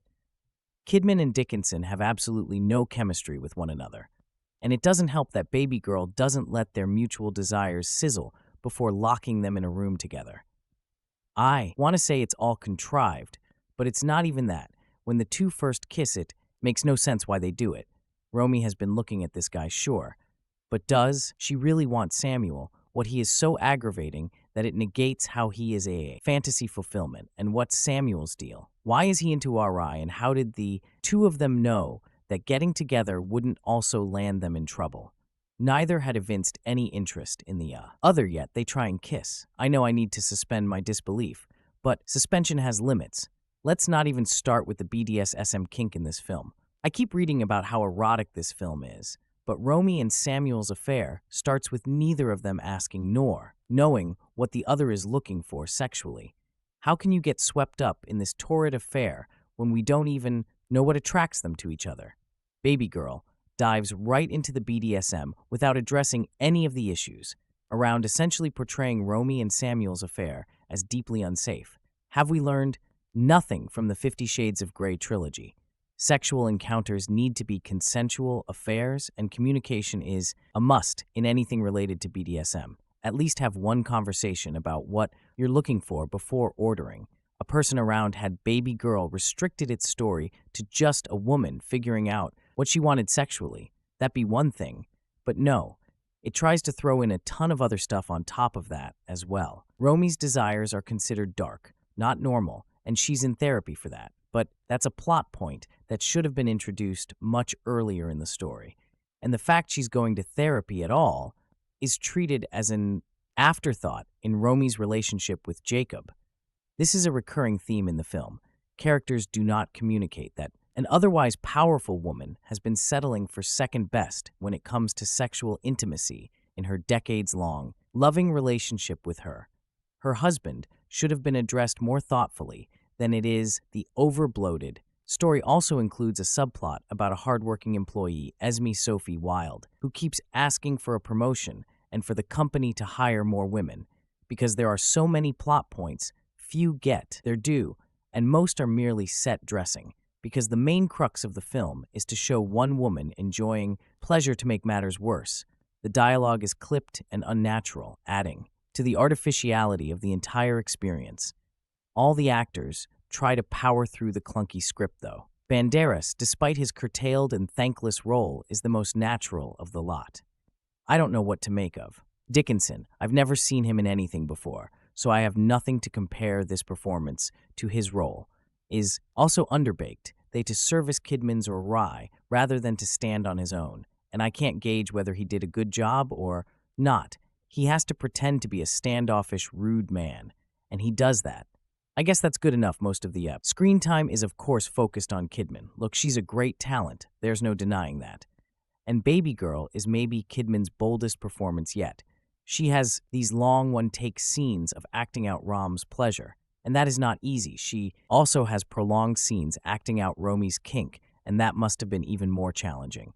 Kidman is believably uncomfortable or into it, depending on where Rye's at any given moment. I credit Reijn for bringing out the best in some of the cringier scenes in Babygirl following the screening. I attended. Reijn mentioned that having been an actor once, she knows what an embarrassing job it is, which is why she tends to act out all the scenes for and with her cast and crew to ensure no one feels uncomfortable when they're filming those scenes. That comfort is obvious in the performances because Babygirl is raw with carnal pleasures and not afraid to show it. That being said, I don't think this is Kidman's best performance while she gives her all in the sex scenes outside of them. She's restrained and monotonous throughout the film. Romy looks confused, like she's found herself somewhere she shouldn't be. I want to say this is intentional, but where in the narrative does it suggest Rye doesn't feel like she belongs either at home or at work without that context? Kidman's performance is tedious to watch. This brings me to my biggest grievance with Babygirl. After the screening, Reijn mentioned that she was obsessed with 90s sexual thrillers like Basic Instinct, but those films were always made with the male gaze. She wanted to make her film from a different perspective, a commendable take, but it's undermined by Romy randomly being insecure about her looks. There's a moment in this film when Romy wants to make herself more attractive to Samuel, so she gets Botox done, and there are a few comments from other characters about how it's changed her face in the film. But Romy doesn't look different at all. It was bewildering to watch. At least make her look different. Or is the issue that Romy is always doing Botox? How would we know, since Kidman doesn't look different from her normal self? Kidman had admitted to using Botox over a decade ago, but regretted it and stopped doing it. Her face has changed over the years, of course, but it's the same from the start to the finish of the film. And why posit that Romy, played by Nicole Kidman, would even think to change anything about herself for any man? Why is she, of all people, insecure about herself and her beauty? Now I know that anyone and everyone can be insecure about themselves. I'm not questioning that. What I'm questioning is, how are we making any difference when the only women in films who are allowed to enjoy their desires, be they kinky or not, look like Nicole Kidman? We're not breaking any barriers here. This is like that scene in Barbie where stereotypical Barbie, played by Margot Robbie, is having an existential crisis, and that manifests in her not feeling pretty anymore. That's the worst feeling she can have. Babygirl should have explored why a seemingly perfect woman would need Botox, but it should have definitely cut the scene where Romy insists to Samuel she's not beautiful. That was not needed. Director Reijn does a good job of inviting the audience into the scenes with the characters with the help of cinematographer Jasper Wolf. Babygirl is an intimate and deliberately uncomfortable experience. But if you're looking for an erotic thriller, which this film is touted as, you'll be sorely disappointed. It's not erotic, though it wants to be, and it's definitely not a thriller, but that Reijn said was intentional. I call it a drama. While the score by Crystal Tapia ramps up the tension, I found it and all the accompanying music excessively loud. I don't know if it was the speaker system or the sound mixing, but my ears hurt. More details. Stranger Danger 4. Some reason this line from Emerald Fennell's Salt Bun popped into mind while watching Halina Reijn's provocative Babygirl, probably because the stranger in this film is truly dangerous. but with a protagonist that is sexually attracted to danger that makes for an explosive cocktail in this erotic thriller for the Me Too era of film in which discovering the beast inside us is a liberating but emotional roller coaster, starring and no-holds-barred Nicole Kidman in a brave role for a star of her stature. Opposite a prowling, predatory yet innocent Harris Dickinson Babygirl is a tense, sexy, and often surprisingly funny film in which the traditional roles in inappropriate relationships in the workplace are flipped, and so is the power dynamic sure to wag some tongues. One already did at the end of the press screening. Reijn follows up her Gen Z horror comedy, Bodies, Bodies, Bodies, with a modern and sharper feminist update to 90s SLE thrillers that should definitely have appeal to general audiences, especially younger ones, and not in the least because of some fantastic needle drops. Nicole Kidman is a top executive at Tensile, a company in the warehouse automation field. She is a tough businesswoman during her long workdays, but still manages to be a good wife and mother at home to her husband, Jacob Antonio Banderas, who at the end of the film devours the acting meat that is thrown to him and their two teenage daughters, Isabel Esther McGregor and Nora Vaughn. Riley, although the good wife part is perhaps debatable, is faking an orgasm every time you have sex with your husband to then quietly get yourself off watching some daddy porn. A sign of being bad, whatever that means. Rye wrestles with these questions, and that isn't made any easier when a certain Samuel Dickinson joins the company as an intern, although we don't learn his name until well into the film. She first saw him outside the building, calming down a rabid dog, and immediately her interest was piqued. It seems like he sniffed her out, because what starts with irreverence slowly becomes a game of dominance. Once Samuel starts prodding and pushing Romy's buttons, it is exactly what she is looking for, even if she puts up a weak facade of resistance, a way to break out of a gilded cage she herself has created. Things turn sexual, then dangerous. Samuel invades her space more and more also, her private space, but playing this dangerous game is turning her on, even if she knows it is wrong on so many levels, and it is bound to get out. The most interesting thing about Babygirl is its play on power dynamics in the workplace, and how that can cut both ways. Obviously, Rye's affair with Samuel cross all boundaries, but both the gender and the power reversal and the fact that it is consensual make this a far from cut and dried case. It is the man who holds the power in this relationship, but he is also the subordinate. Although Samuel can break Roman's career at any time, and Sully threatens to do so several times yet, this is exactly the kind of danger that appeals to Romy, stuck in a loving but dull marriage to theater director Jacob. She knows it's wrong, but her carnal desires take over. Samuel, on the other hand, seems to know what he is doing, but at the same time is experimenting as well, sometimes even thrown himself by the things he makes Romy do. Their relationship is a continuous cat-and-mouse game, a power struggle about who's on top. It is a struggle Romy, perhaps, enjoys more than Samuel, even if she is the degraded one and he the dominant. Once another woman comes into the picture, Rom's assistant, Esme Sophie Wilde. Romy tries to reverse the roles, sometimes with comedic effect, but she is in too deep now. She is repeatedly reminded that what she is doing is wrong. She has to deal with a daughter who cheats on her girlfriend, for instance, confronted with her own failure to keep it in her pants, so to speak, and this gnaws at her, but it is so alluring, so exciting. So she continues, while comparisons to films like Basic Instinct or Fatal Attraction are obvious and a bit too easy. And while 2002 Secretary, another film with a masochistic relationship between an executive and a subordinate, but with a notably more traditional gender dynamic, is a touchstone. The clearest reference for Babygirl is Catherine Braille. Last summer that film too had a forbidden affair, though not in the workplace, where the older woman should know better. But the younger man was in control and playing on the woman's desires. A big part of that comparison lies in Reijn's scene and how she uses the background to define Samuel's character, much like Brilla did with the character of Theo. Dickinson, a hulking figure to begin with, much like Theos actor Samuel Kerr prowls in the background, while Kidman is in focus, intrigued by the young man in the ill-fitting suit. He is like a caged animal, a predator ready to pounce on his prey like a big cat. He plays with her at first, messing with her head until that ill-fitting suit comes off a shirtless Dickinson dancing to George Michael's father figure, and on the news song choice that nevertheless works made it seem as if the air conditioning in the screening room had been turned off for a moment. This slow buildup, first teasing, then demanding, is masterfully realized by Reijn, giving the relationship ample time to believably develop. It is a welcome development after the establishing scenes of Rice work and domestic life are rushed through. The eclectic soundtrack has good needle drops in abundance, from Enon Excess Never Tear Us Apart to Robin's Dancing On My Own, which is again a bit obvious in the context of the scene, Romy taking Robin's role at a party, but somehow works completely. The musical piece to Resistance is a lengthy club scene reminiscent of the aforementioned Basic Instinct set to a pounding techno track. It's always techno summoned by Samuel. Romy submerges herself in an orgasmic sea of carnality, trying to get to her object of desire.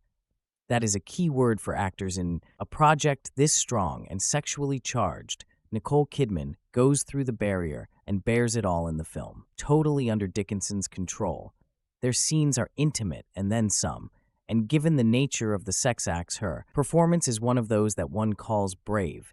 It takes some guts and indeed trust for an act of Kidman's age. She's 57 in stature. To take on a role like this, to be both an object of sexual law, desire, a triumph for the sexuality of older women, and of denigration, it is not Kidman's absolute best performance, but it is definitely her most daring, despite being surprisingly low on dramatics and histrionics, which a role like this could have easily devolved into.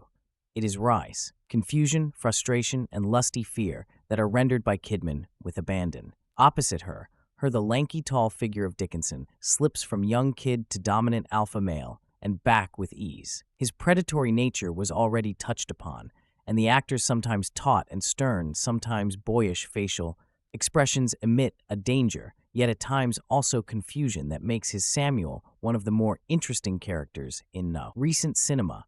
The biblical name Playa, not just with his name, but also with Jacob's, is part of the fun.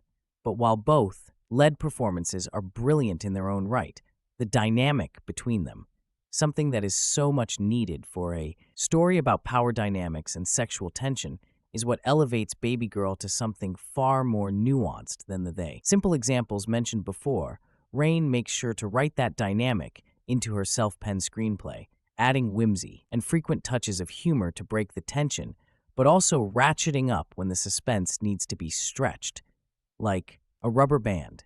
The repression of Romy's life, both by what is expected of her as a mother and by her controlled and scheduled work life, is given release in sometimes provocative but sometimes surprisingly tender moments. This constant fluctuation between emotions keeps Babygirl fresh and the viewer on their toes, never truly knowing where the story is going. As mentioned, the introduction to R.I. is too broad, stir, and cliché, and the film's denouement for all. Its feminist fist-pumping moments a bit too tidy after such a messy story. But Reign's tale of lust, ambition, and morality is ventilating, funny, steamy, and just a damn good time at the theater, with slick production design, playful but focused direction, clever writing, and two central performances that create something bigger than the sum of its parts. Babygirl is an ambitious step up. From Reign's English-language debut, Babygirl is a film that takes a concept often explored by male directors 3 decades ago, but brilliantly adapts it to the current zeitgeist, which means that younger audiences will take to this. As well, it's easy to see why A24 picked this up, but probably not the best idea. For a family night out, the most seductive sight Babygirl has to offer is Harris Dickinson wearing pleated dress pants and no shirt, lifting her clad Nicole Kidman in his arms while George, Michael's father figure, blasts on the soundtrack. I don't know that I can do justice to the disorienting appeal of this image. There are plenty of more straightforwardly sexy moments in writer-director Halina Reign's movie, which is about a corporate named Romy Kidman who embarks on a BDSM-tinged affair with an intern named Samuel Dickinson, moments when the pair are so worked up they in a restroom, or when Samuel orders Romy to take off her gorgeous column dress while he looks on, or when the camera holds on Romy's shifting expressions as she comes apart during her first non-solo orgasm. But nothing gets at the unabashed nature of Babygirl eroticism, like that shot of Samuel tenderly cradling his lover like a child after having spent long hours holed up in a hotel room together, indulging in lovemaking and games of dominance and submission. It feels startlingly private. Two people discovering something about themselves in real time, while we get the singular privilege of watching from the other side of the screen. Babygirl is being billed in some corners as an erotic thriller, though it doesn't insist on the moral consequences that have traditionally been just as central to the subgenre as the steamy clinches Reijn. Late of the underwhelming cool kid horror comedy Bodies is a Dutch filmmaker who's essentially on a cultural safari through the remnants of American Puritanism, and the only sexual hang-ups she explores are the ones Romy herself has internalized. Babygirl never bothers to genuinely reckon with the damage that could be wrought by the head of a company having an illicit affair with a junior employee.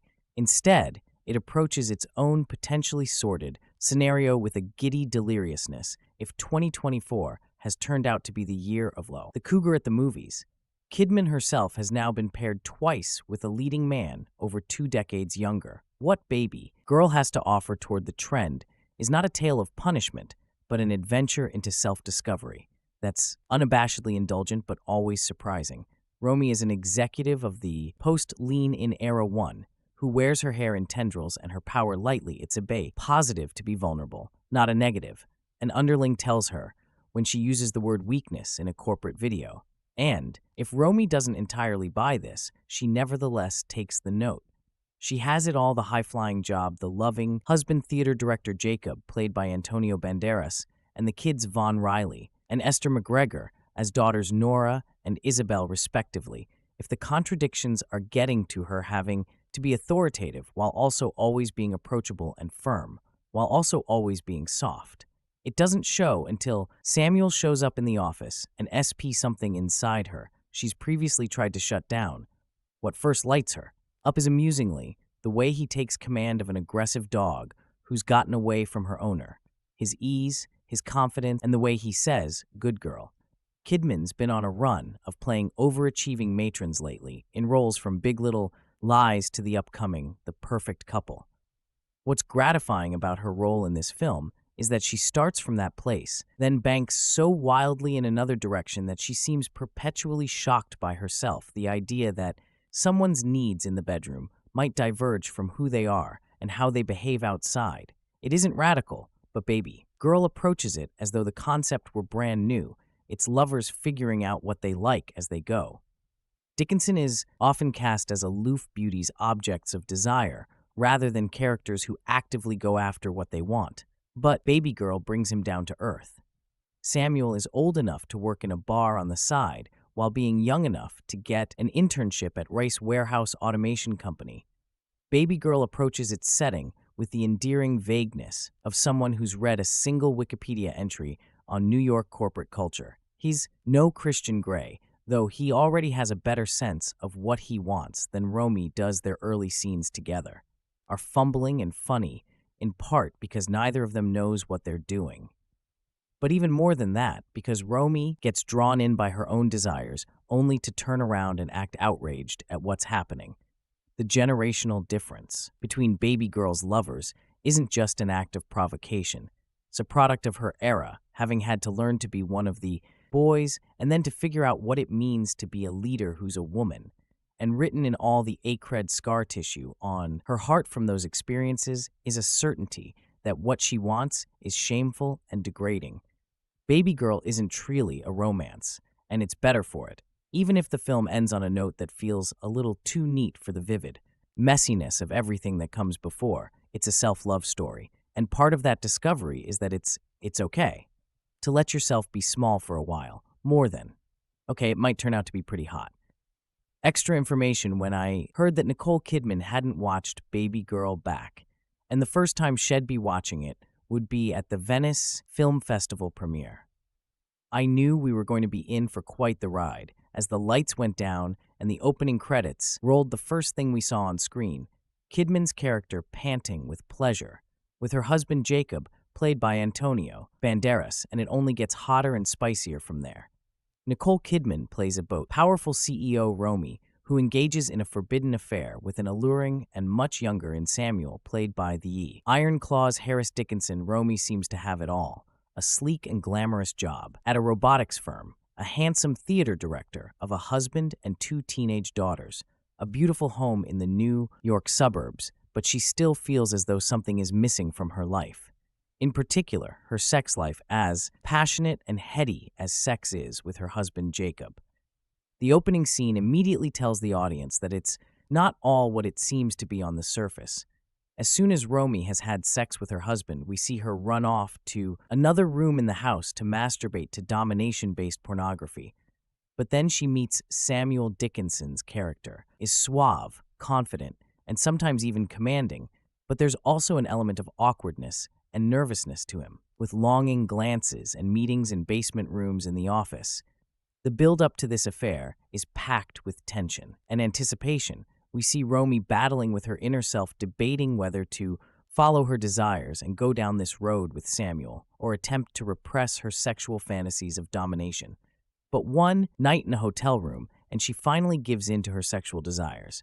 Their affair sees Reijn regularly commanded and dominated by Sam, where in one scene, Sam orders his boss a pint of milk at a work drinks event as a power play.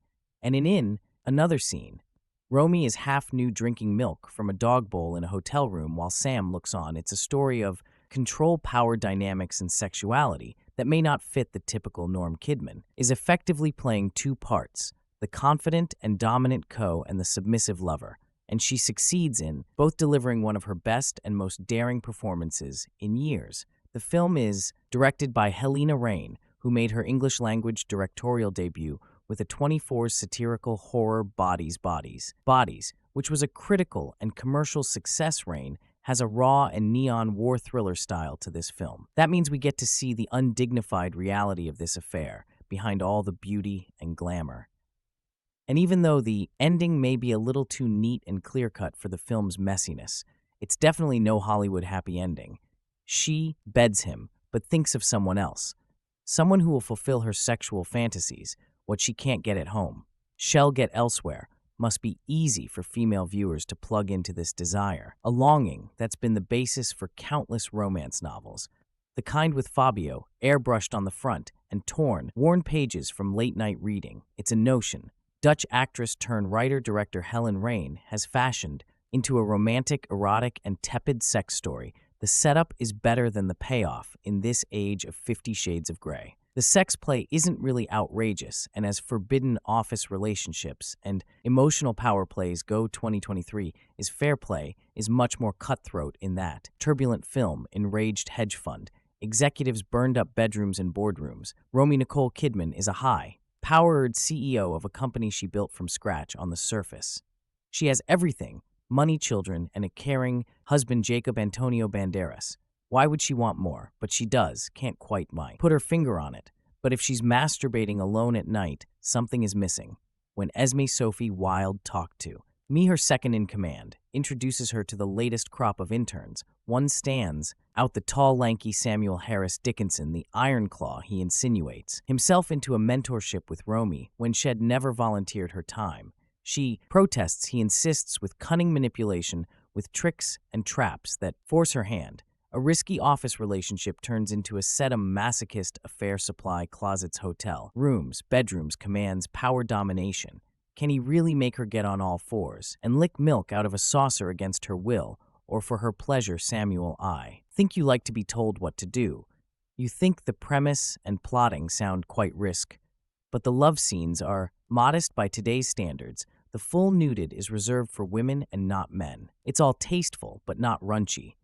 The erotic games Reijn conjure are certainly stronger than what you can view on a soap opera, but that is what this story feels like the soap The Young and the Restless, but with nudity, not nearly as softcore as a Cinemax erotic series or as demonic as the dangerous sex play. In films like The Night, Porter, everything looks modern, clean, and sterile. The production design, Stephen Carter art direction, Molly Mula, and costumes, Kurt and Bart, play into the contemporary feel. The coldness is documented by cinematographer Jasper Wolfe, with music that shapes scenes, composer Crystal Tapia Dare, and editing Matthew Hannum that makes astute cuts. The fact direction plays out what is written on the page. It's up to the cast to make this marriage gone wrong. A fair-headed, in a bad direction, adult romantic drama sweat like a house on a Saturday night. They're just too timid to go all the way wild as coy as the smart underling, waiting for a chance Banderas, as the theater director's spouse exhibits the patience of Job, as the husband's masculinity and ability to please his small wife come under attack. Rye whines, "I've never had an orgasm with you, Dickinson." Looks a bit ordinary to be the one who tempts a woman twice his age into liaison that red dangerous of all the young actors in the world to play the devil's irresistible advocate. Why him Kidman? Looks the age and F's the successful executive.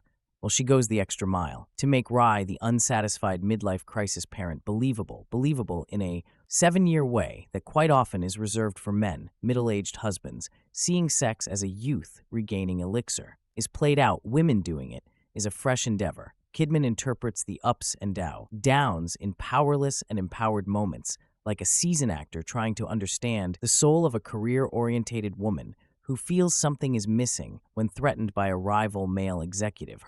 Roy stands firm. If I'm going to be humiliated, I'm going to pay some man to do it, for all its love-making awkward, confrontations, treachery, and angst. This movie is tamer than some will wish. Red hot, but never white hot. Never hot enough to burn the eyeballs. Never going into X-rated territory here. In this instance, the office power plays and mind games are more interesting than watching the missionary positions on view, which is not ideal for an erotic thriller. This film directed by Halina Reijn, written by Halina Reijn, produced by David Hinojosa. Halina Reijn. Julia starring Nicole Kidman, Harris Dickinson, Sophie Wilde, Antonio. Banderas cinematography, Jasper Wolfe, edited by Matthew Hannum. Music by Crystal Tapia, their production companies. 24 Toy Man Up Films, distributed by 24. Release dates, August 30th, 2024 in Venice, December 25th, 2024 in United States. Running time, 114 minutes. Country, United States. Language, English. So guys, this is the review of Babygirl movie and some information about it. How do you like our today's video? Please let us know by commenting. And if you like this video, please like it, share it, and don't forget to subscribe to our channel. Thanks for watching.